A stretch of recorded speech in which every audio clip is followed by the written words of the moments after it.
You know, 5 years in, 6 years in, this is, I work in California, I live at home, you know what I mean? So I maximize my time at home.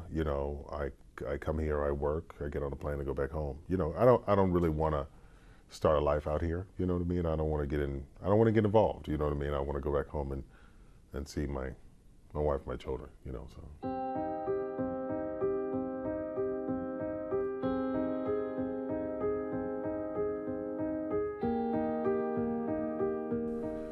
I mean, I would be neglecting something important for something not so important. Networking? Yeah, so there's a lot of parties I've missed, you know what I'm saying? But that's okay. Yeah.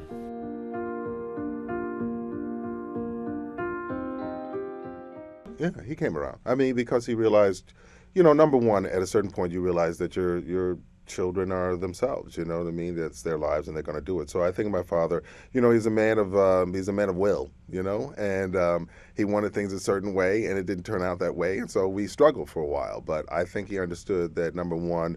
I believe in excellence. You know what I mean? My heart is in the right place, and that I'm going to go off and I'm going to get trained. And so the next step after graduating Stanford University, and I felt that was it was an excellent education and a fine foundation in order to become the actor that I dreamt I was going to be. I needed to be trained. So if not ACT or Wisconsin or Juilliard or Yale or SMU or someplace, I mean, I had to be trained someplace because enthusiasm and charisma is not gonna get you where you need to be.